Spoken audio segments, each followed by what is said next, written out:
Chers amis, bonsoir, j'espère que vous allez bien. J'aimerais vous présenter un peu l'histoire politique de la Côte d'Ivoire.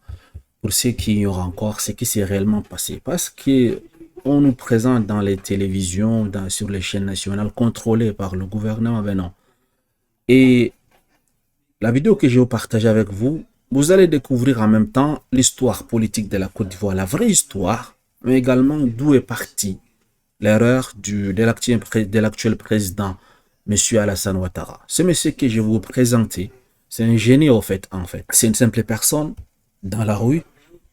Mais vous savez, on dit souvent, les personnes intelligentes se trouvent là où tu ne penses pas les trouver.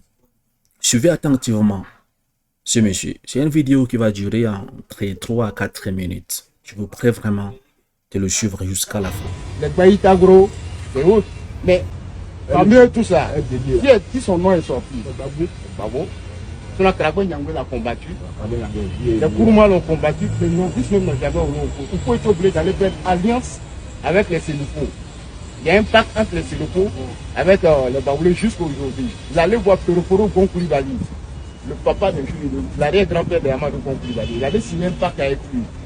Sinon, au nord là-bas, on n'était pas aimé chez les Malinqués. Les Malinqués l'ont toujours détesté. Et lui-même, il savait ça aussi. Sinon, en politique, c'est stratégique. Mais les gens disent que non, pourquoi il a la chance, parce que pourquoi il au pouvoir, il a eu le temps de corriger les erreurs qu'il a fait. Parce qu'on ne peut pas gouverner sans erreur. Hein. Il y a des gens qui vont venir, ils attrapent les gens à ton nom, parce qu'ils n'aiment pas la tête du gars. Moké a dit quoi? Quand tu montes à l'hôpital de chez, comment dire, la CNPS au plateau, voilà la mosquée ici. Quand tu montes la côte là, le bâtiment qui se trouve ici avant de trouver la PCAO, c'était l'hôpital central. On devait construire un hôpital là-bas, plus grand que le chien. Il a fait 6 banques là.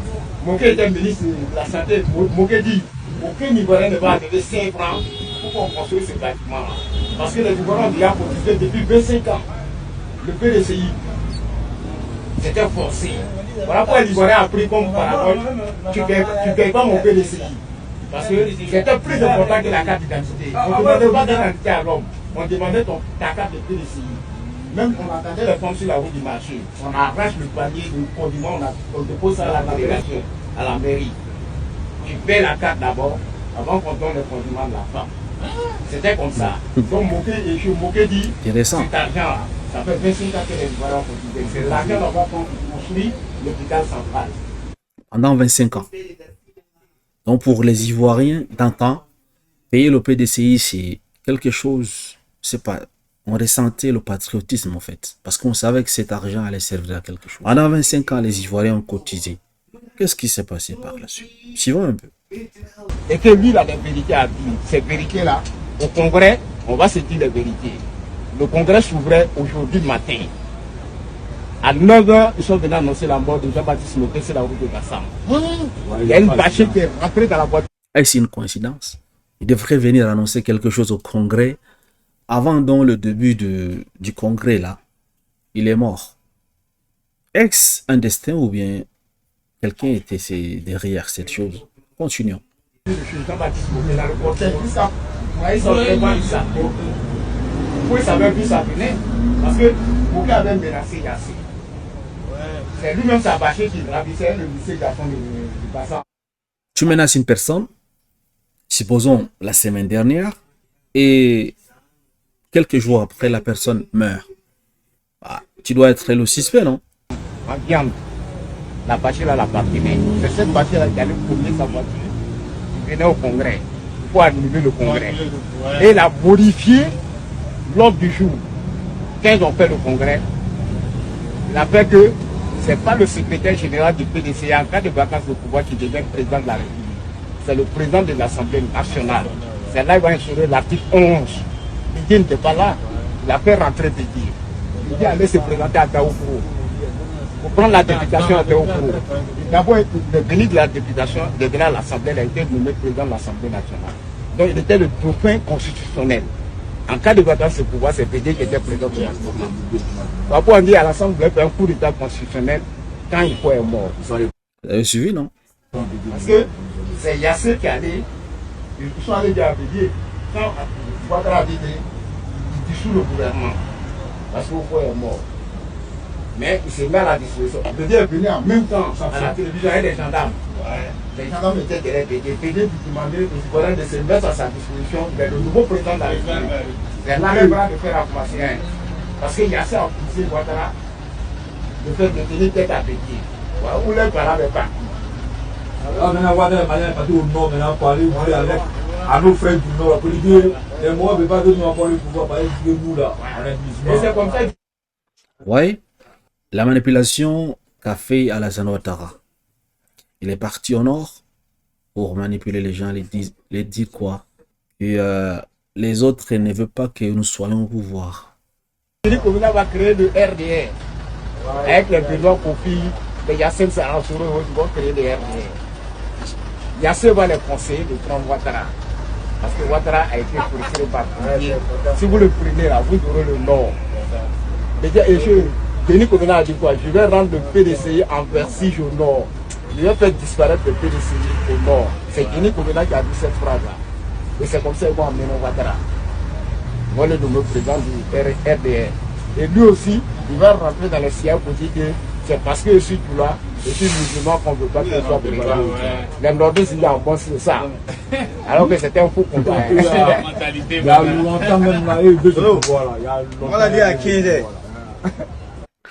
Non, ce monsieur est fort, c'est vraiment une bibliothèque. Donc voilà pourquoi on dit souvent, il ne faut pas juger les gens à travers dans ses apparences en fait. Parce que vous voyez la personne comme ça dans la rue, vous pensez qu'il est comme ça, il connaît rien. Non, non.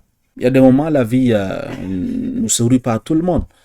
Mais il y a des personnes qui sont intelligentes, intellectuelles, mais qui sont dans les rues en fait. Alors l'exemple de ce monsieur, c'est une bibliothèque.